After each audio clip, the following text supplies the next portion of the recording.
I think that if you want to be convincing when you are performing whatever piece of music, that piece of music uh, from a certain moment has not to be written in the score anymore. It has to be written into your heart. It's so lovely. Glad to see you. It's so lovely to meet you here on Zoom, Igor. Likewise. Yeah. So you're in Italy at the moment? Yes, I'm in Venice, in my city, and I've already started again my activity as a professor at the local academy after the summer intermission. Okay. Oh, so you've started already. And Yes. tell me, did you grow up there? Yes, I studied here until the age of 21. Yeah. Then I moved to Germany. I graduated then at the Music Academy in Hanover, Low Saxony. And I came back in Italy when I was 27. And since then, I'm based in Italy, in Venice, and I keep on moving everywhere. It's not so bad to be here because the city is, of course, outstanding. And it provides airport, train station, everything, so you can move. And the part of the city where I live is the so-called Festland, terraferma. So I can also drive a car, and I can move as a normal human being. Oh, okay. Well, I've never been to Italy, so oh, it's quite a time then. So it's time that I come to see what you're talking about. Yes, definitely. Yeah. But tell me, as a child, did you start playing piano at what age did you start? My first approach to piano and to music in general happened when I was between 5 and 6. So very, very early.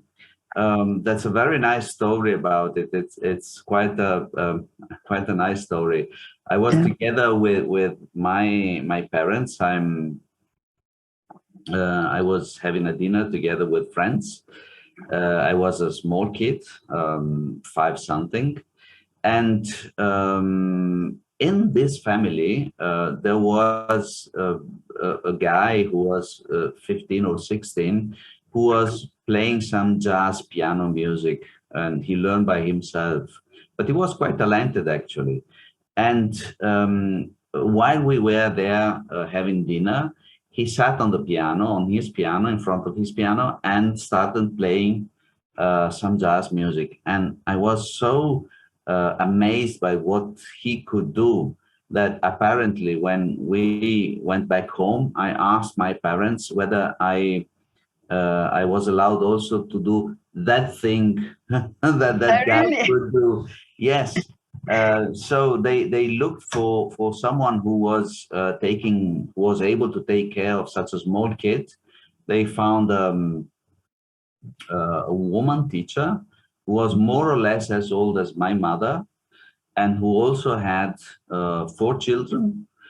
So it was a sort of second mother, dealing also with piano, with the music, and everything started very smoothly as a very easy and as a play, and nothing so complicated. And it went parallel to school. It went together with school. And when I finished my high school, 1 year later, I was able to finish my studies at local conservatory here in Venice. By that time, there was no university system as after Bologna process, and it was possible to have at the same time musical studies and high school studies. And with 19, I earned my bachelor degree in piano, and that's why I could be admitted then in Germany to study for my concert exam over there.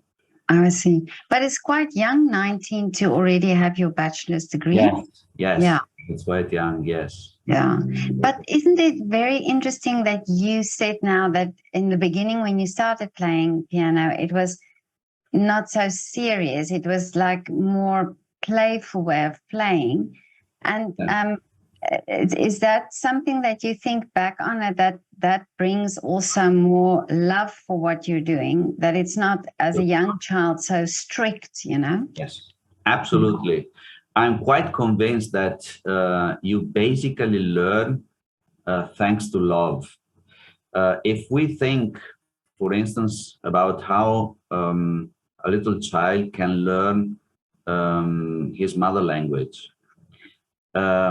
that comes basically thanks to parents, to mother, because a little child spends normally most of his time together with his mother, and there is a love to the mother, of course, and vice versa as well. And learning through love is the easiest thing you can have, you can do, because that comes very naturally.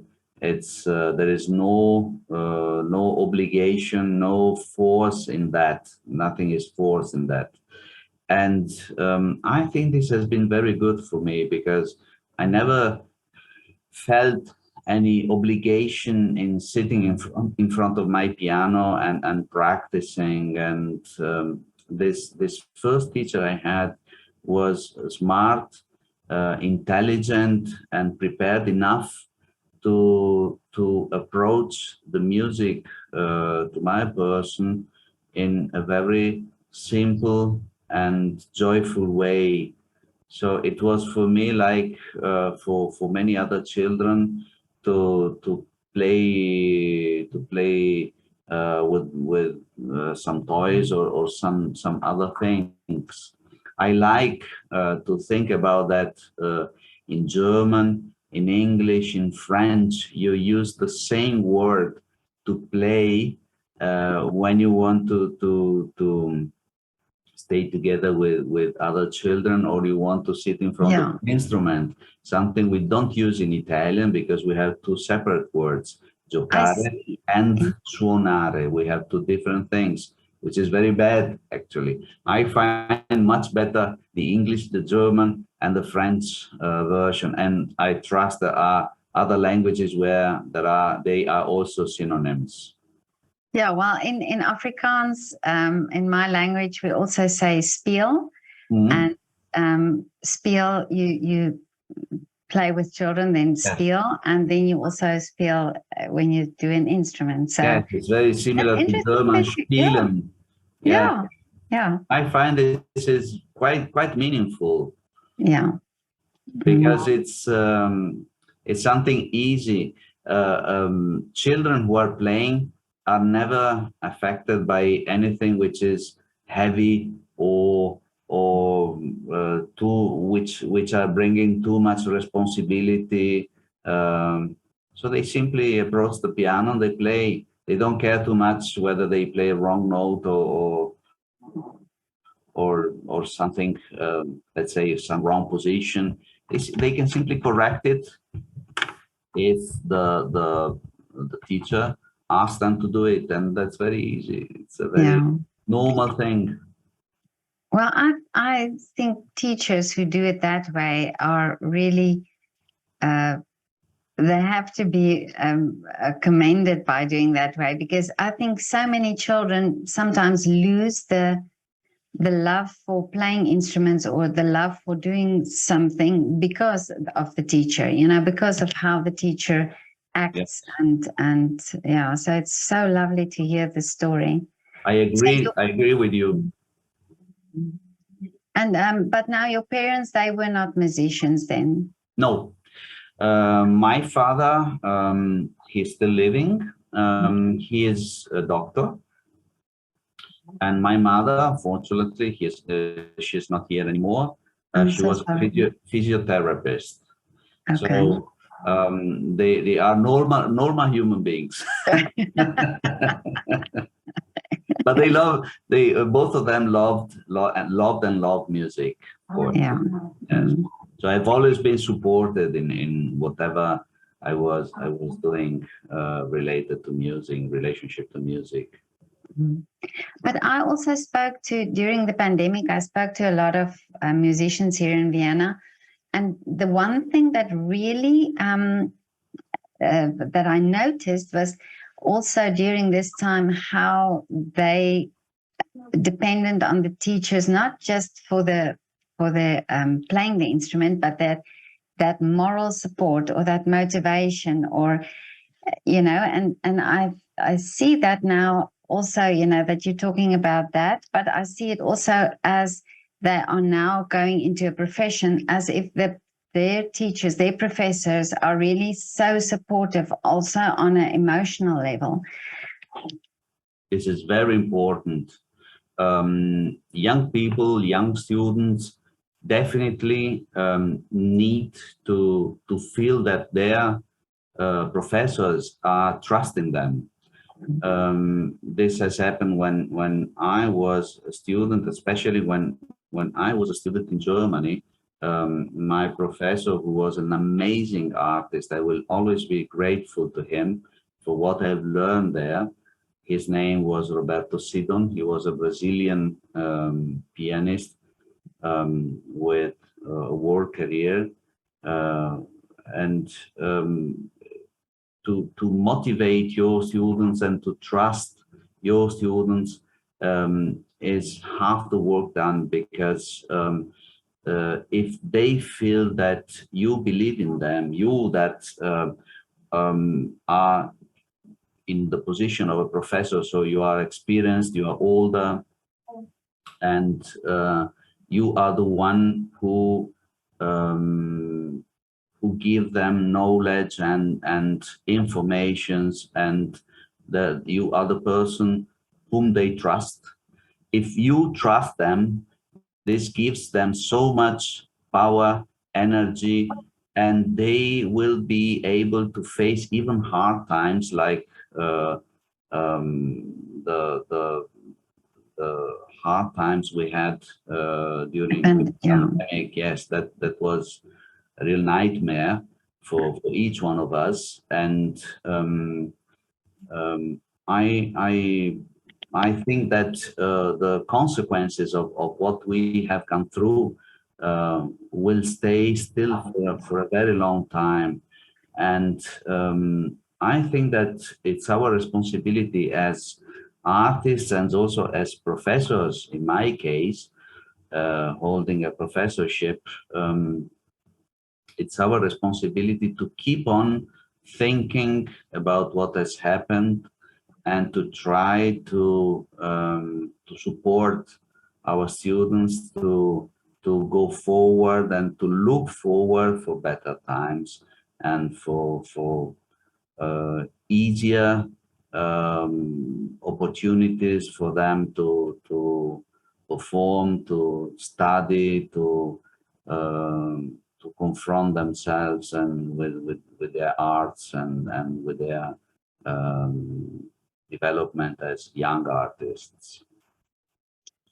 Yeah, I thought very much afterwards, also, and during the time that I spoke to some of the artists, the young students here, that I started wondering if we wouldn't see a new movement, of a different way of doing things, because they had to find solutions in this time of how they will go forward. And you think how many, if I just think in Vienna, how many ensembles were formed in that time, and how many how they got together and came together and started doing very much innovative things, that they would probably in other times not have the necessity to do.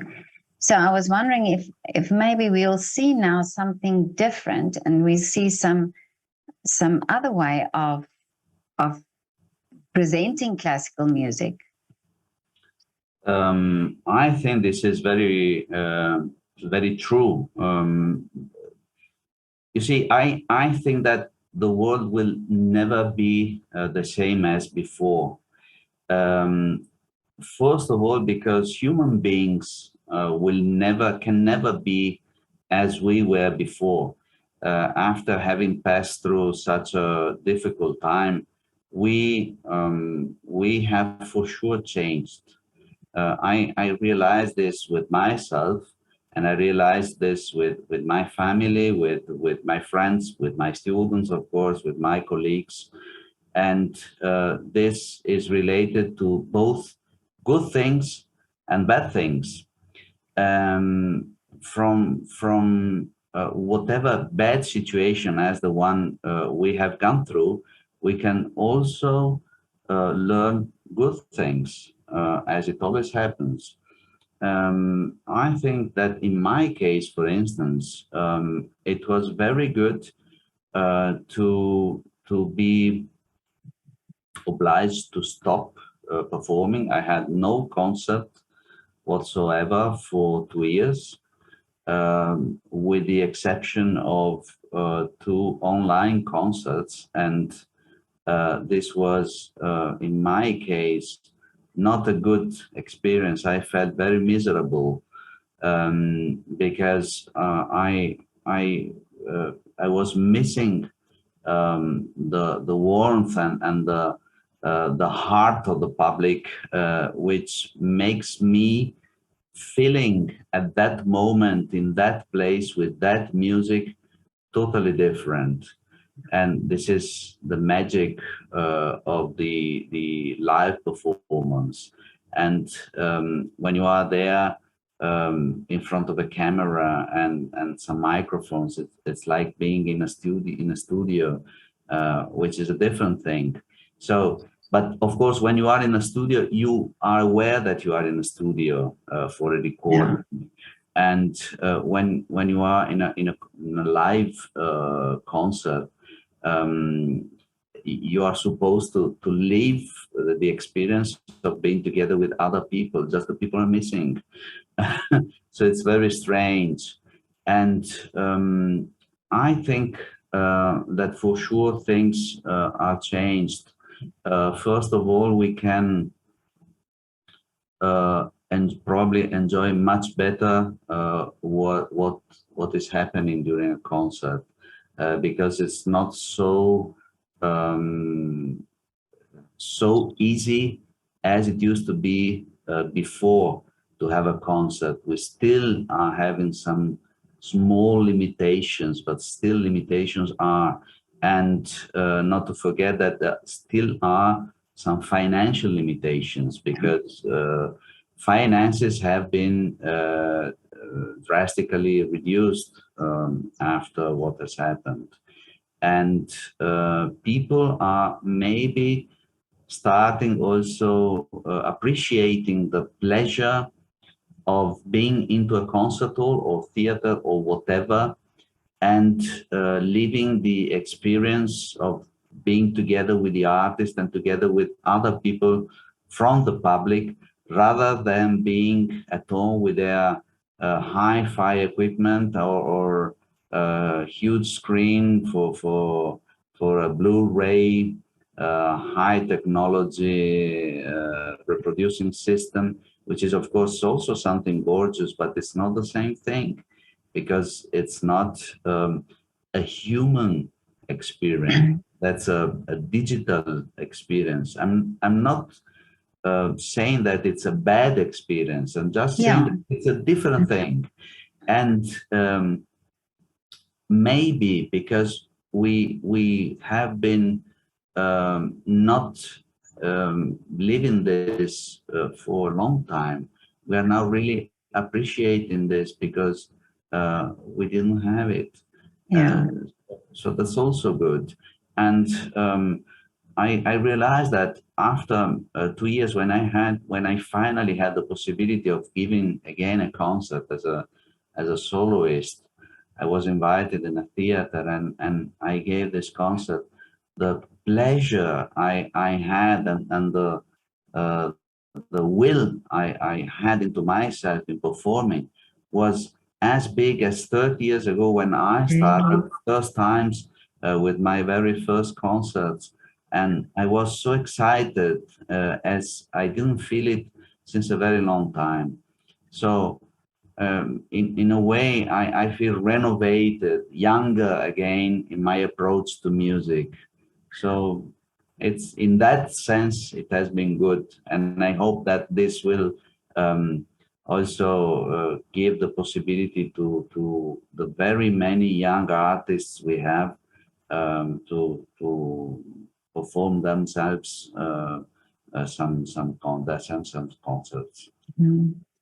It's very interesting that you say that that feeling that you had, because I also spoke to a violinist, and when he told me that the first concert he actually felt emotional, and it was like he's never felt that before, or for a long time he hasn't felt it, but just being there and thinking, okay, I'm now again being able to play, and I thought I wouldn't, and that feeling was to him so special. Yes, definitely. You feel like being reborn. That's what I have experienced, like a little child. That was Really. the very, very, very particular feeling. So Igor, do you now you tour over the world to do your concerts? Basically in Europe. I have a basic Okay. European career. I have been once in the States, but I basically move through Europe. That happens also for family reasons. I have a family, two daughters, and I have also a professorship here in Venice, and I take care quite constantly of my students. This is very important for me. Um, from the one side, I'm not that kind of professor who simply holds a professorship because of the prestige. I really want to look after my students. Otherwise, I would prefer not to teach. And from the other side, I consider this experience of teaching essential both for me as human being and for me as an artist, as a performer, because I cannot imagine myself performing without teaching or teaching without performing. Really? Yes, these two things have to go together. And I learned so much from both of these two sides of my profession. And these two things are complementary one to each other. And I realized that what I learned by teaching, from teaching, is essential to me for performing, and the contrary. And I bring into the class my experience as someone who's constantly on podium, on stage, Yeah. and this makes it different. It's a different approach to music, of course. I'm not the usual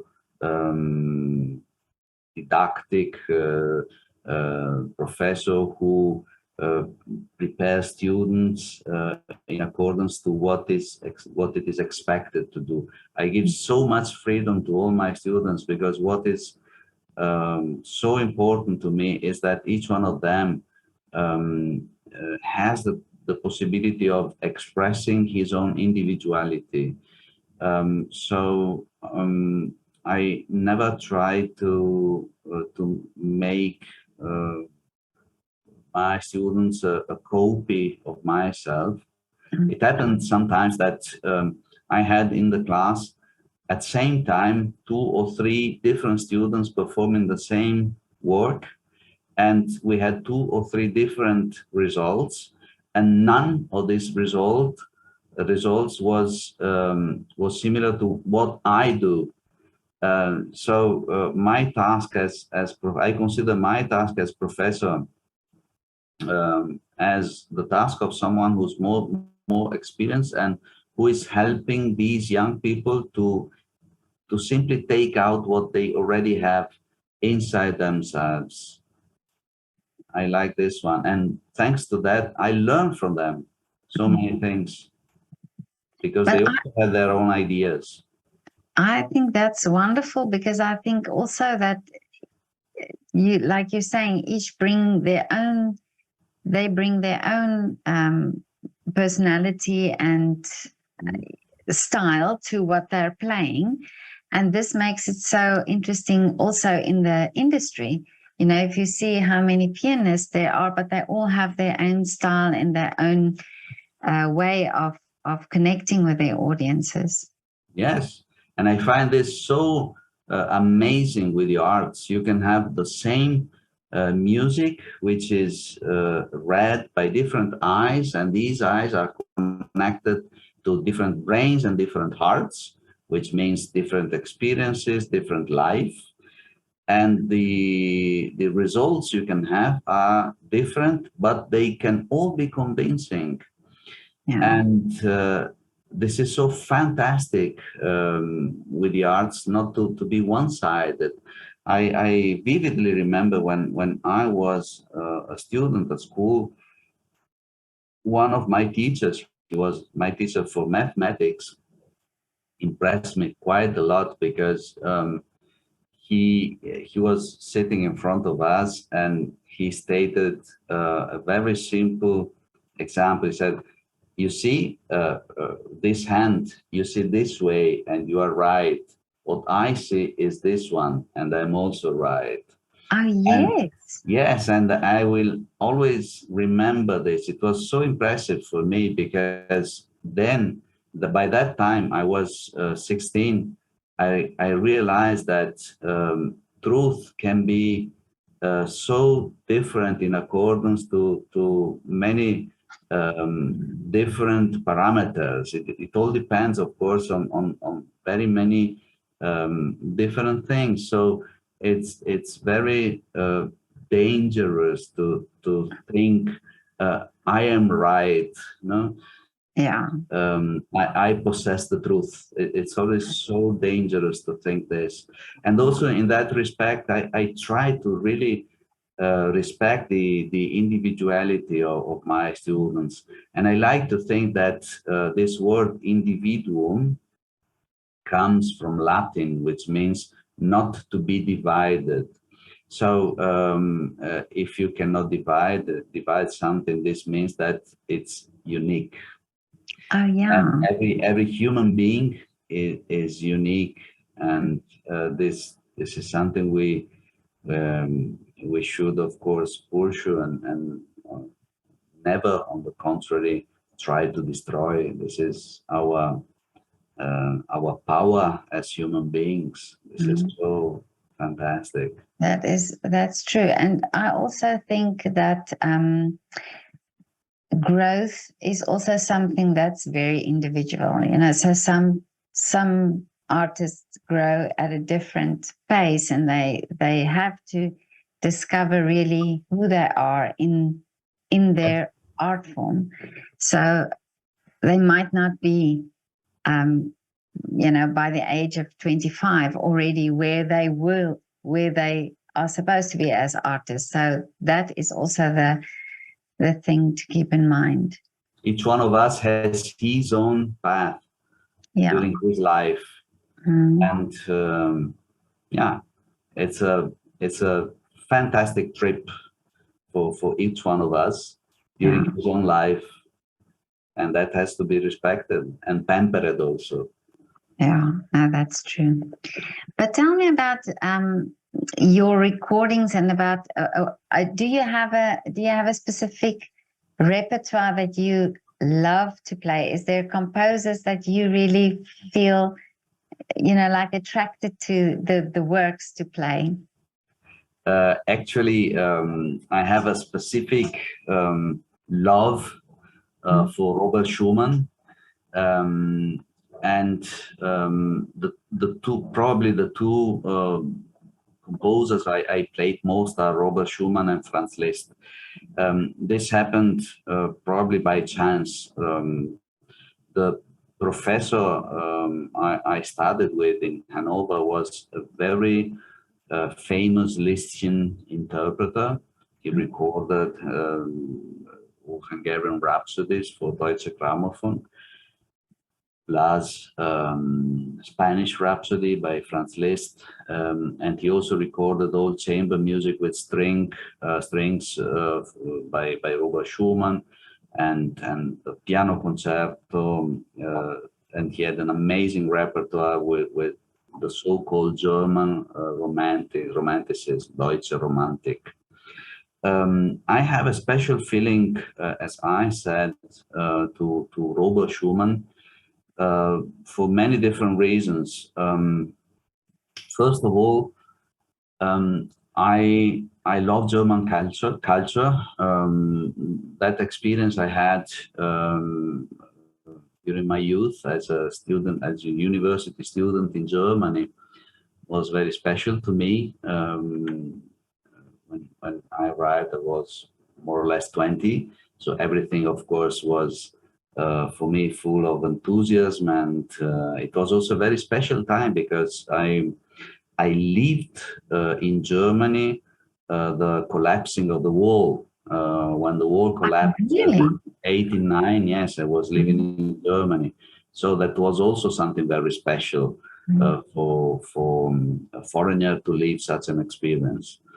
And but generally speaking, I love whatever is German, German culture. I love poetry. I even love paintings from German Romanticism. I love language, German language. I really love German language. And I keep on, at my age, I keep on studying German language because I want to improve my German. And I consider Robert Schumann to be the probably the most German composer that we have had during Romanticism.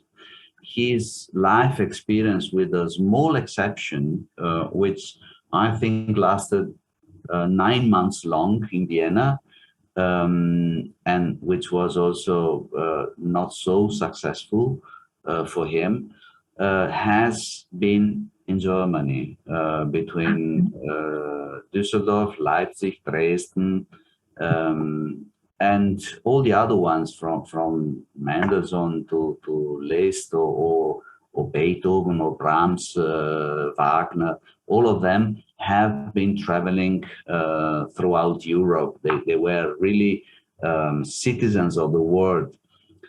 Some way, Robert Schumann was really very German, and even his poetry and poetic way of writing for on the score takes inspiration from Jean-Paul or Theodor Amadeus Hoffmann, Ernst Theodor Amadeus Hoffmann, or other German composers, German Gedichter, poets, from Heine to Eichendorff, or other ones. And I feel a special connection to that. It's like if whatever comes so unexpected in the music of Robert Schumann, it's immediately clear to me. I can immediately identify myself with that way of exposing the music, and some way I can see a direct connection with Ludwig van Beethoven, and I consider Robert Schumann the real Nachfolger, the real person who has come after Beethoven in German music. more than others. And of course, I love Franz Liszt because I have been educated with that, but at the same time, a pianist has to love Franz Liszt because what Franz Liszt has done for the piano was never done before. He, through his way of writing for the piano, he was really able to transform the piano into an orchestra. If I think to the piano compared to other instruments like string instruments, I have to admit that piano has so many limitations. There is no legato, there is no proper crescendo, there is no vibrato. So many things are missing. But the piano is an instrument which can really resume an orchestra. You can recall all the colors, the timbres, and the characters that you can find within brass instruments, within string instruments, even within timpani or even the voice. And this has been very clearly stated by Franz Liszt. When he writes for the piano, you realize that you can have into this percussion instrument, you can have everything. And the feeling that you can master an orchestra with simply 10 fingers, it's so amazing. And I think all musicians and especially pianists should be very grateful to him. Of course, I love to perform everything, and I respect all great composers and pianists of history. I also have a special connection to music from the country where I was born, with Italian music, and I try when possible. I try to perform the music of my country. But it's so interesting for me always to hear how people speak about the composers, because you can see that it's almost like there's a connection and there's an understanding. Yes, some way. I think that if you want to be convincing when you are performing whatever piece of music, that piece of music from a certain moment has not to be written in the score anymore. It has to be written into your heart, and you have to expose it as if this was written by yourself, because this means it is yours. It's your feelings, it's your thoughts, it's your person, and you have let's say you have digested it, and you are now giving it back as you have understood it, as you have felt it. This is very important. Otherwise, you will always describe it, but you will never make it, which is very, very different. And I don't think public needs a description. This can be done by anyone. I think public really needs to look into your heart, into your most hidden part, because each one of us during daily life has a sort of mask. Each one of us has it. This is absolutely human. But when you perform, or when you are, not only when you perform a music, but when you are an artist or when you are reciting also, this falls down, and you simply are yourself. And I think this is what people are interested to when they come to concert. They want to see, they want um, to deeply know your soul. That's what they want to have to experience. And this is what you probably as an artist also want to do. You want to leave your deepest emotion coming out, and go out. And at least this is what I try to do as an artist when I perform. I try to live what is my deepest part coming out. And that's also why when I live normally, which means outside of the stage, I am a very normal person, as everybody else. They always think that artists are strange people, or that they do something something strange. I do nothing strange. I do whatever all people do, and I enjoy it so much. I enjoy life as everyone. Yeah, I think you're right. You have this. We have this perception because you go into the, in the concert house, and everybody's dressed up, and it's all this Yes. atmosphere, and then, but you don't realize it's actually just a person sitting Yes. there. Yes. It's a normal human being doing the same thing. Yes. And I enjoy the company of my daughters and my wife, and I stay together with friends, and love food, and like everybody. But your daughters, are they also playing instruments? One of them is studying singing. She studies in Ferrara, and she's 23. And the other one is studying. The other one is younger. She's 20. She's studying languages. Oh, I see. Okay. So in both cases, the ears are very important. Yeah. But I think it's also because I'm trying to make this connection between the sciences, art, and languages. And you said that your parents, they were basically in sciences, they were a doctor and a physiotherapist, and you from them. So there must be that art also in them, it must have been something in them as well that you then had.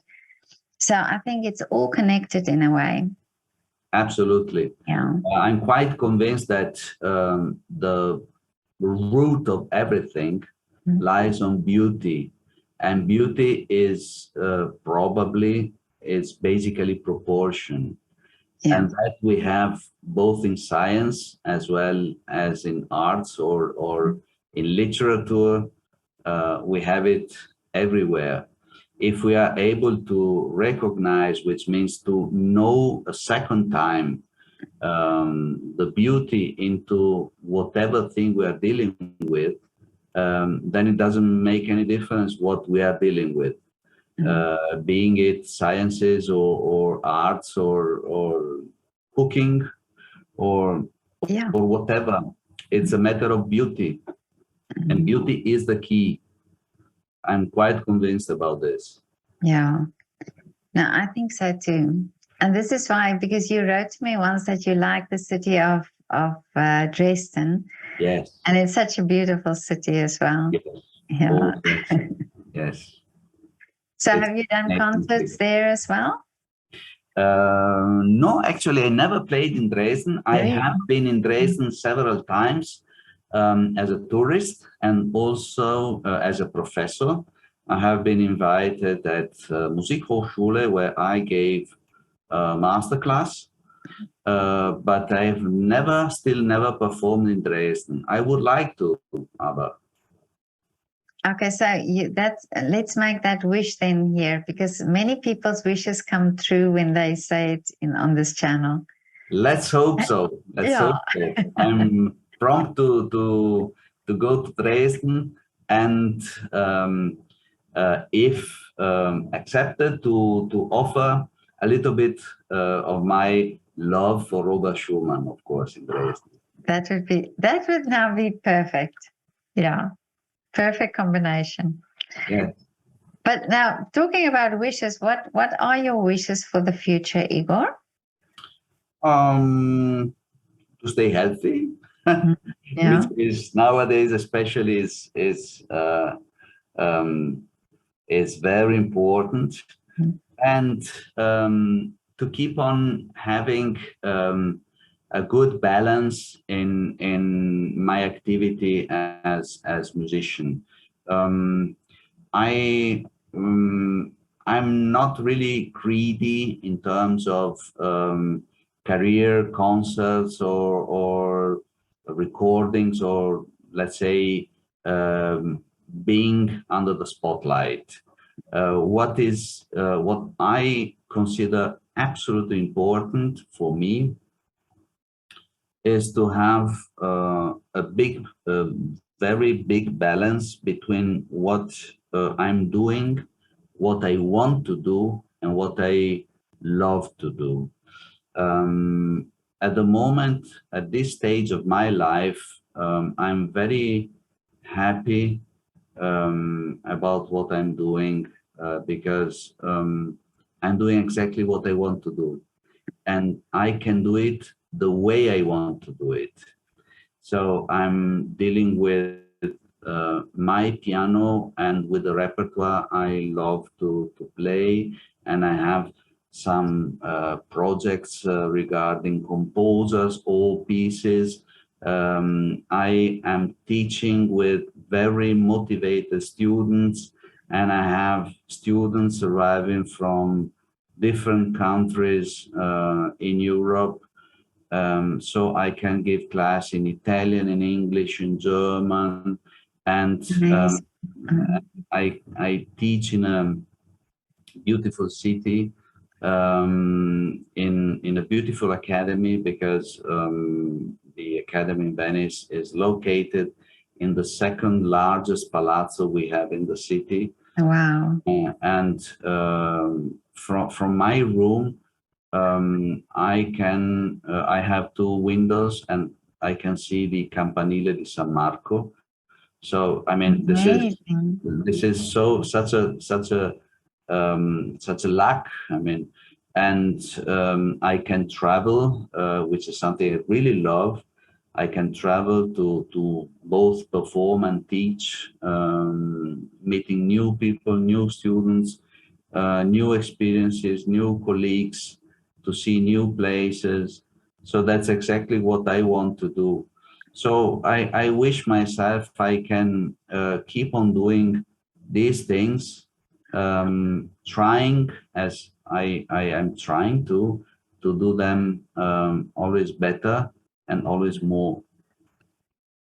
But that's wonderful. I mean, what a great wish, and how wonderful that you can have this beautiful view every day when you're working.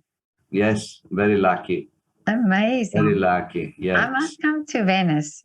Oh, please do. And Yeah. it will be my pleasure to introduce you to our academy, to show you Oh, that would be so amazing. our palazzo, and to have a drink together Yes. in the uh, square that it's in front of the palazzo. It's in the heart of the city, very close to Teatro La Fenice and Piazza San Marco. It's very close. Yeah, I definitely. You've convinced me now. Very good. But now, Igor, tell me just one last question. Can you do a shout out for your favorite restaurant and coffee shop, or where do you go to in Venice for a lovely meal or for a lovely coffee? I never go where tourists are going, of Oh, course, okay. because it's too crowded and it's also too expensive. There are small little places where you can go, that are normally outside of the main tourist sections like Rialto, San Marco. I don't think I can do any names in a public interview, but there are some restaurants where or am I allowed to do it? I have no idea. Yeah. Okay, Yeah. there is a very nice restaurant where I go. Sometimes I go, which is called Trattoria Storica, which is outside of the tourism. It's not so far from a bridge, which is called Ponte dei Gesuiti. And over there, I always have fish. I love fish. And fish is quite with a reasonable price, and it's very, very fresh and very good. They prepare it in accordance to Venetian tradition. And when I want to have coffee, I always go in a bar which is called Bella Vista, which is not so far from Palazzo Ducale, in direction of Hotel Metropole and Giardini, the garden. Okay. It will be my pleasure to introduce you there. Yes. If you come to Venice. Oh, that would be amazing. Oh, that would be so wonderful. No, this is now on my bucket list. I'm coming to Venice. Very good. And I will come to Vienna. Yes. Then I'll do the favor in return. We can go for coffee and something to eat. Yeah. Very well. Well, Igor, we made the wishes now here. So let's see how that plans out. And you let me know when you do your concert in Dresden. Yes, it will be done. A Schubert concert, yeah. It will be done. Hopefully soon. Yeah. Well, Igor, this was so lovely to talk to you, and I'm really looking forward to meeting you in person soon. Me too. Thanks, Petra. Yeah. Thanks for the invitation. Most happy to participate to your program, and I look forward for meeting you soon again in person. Yeah. Now, this is really so inspirational. I so love the way you approach teaching and also the story about how you started playing the piano, because I think it's so important that children get these opportunities without the pressure, so that they don't all become concert pianists, but that they can appreciate the music and that they can be taught to play and to have the love for the music. So I think this is so incredible that teacher provided that for you. Yes. Yeah. I'm very lucky, and I try to give what I have received. That's so wonderful. Well, Igor, have a lovely afternoon. You too. Thank you. I will be teaching today afternoon. Oh, will you? Oh, yes, okay. Yes. So you'll enjoy your lovely view. Thank you. And I will be teaching Schumann Fantasy. Oh, okay. With one of my students. Oh, really? Oh, okay. I'm going to read something about Schubert so that I can understand what you were saying. I want to know his story. Yeah. Thank you so much.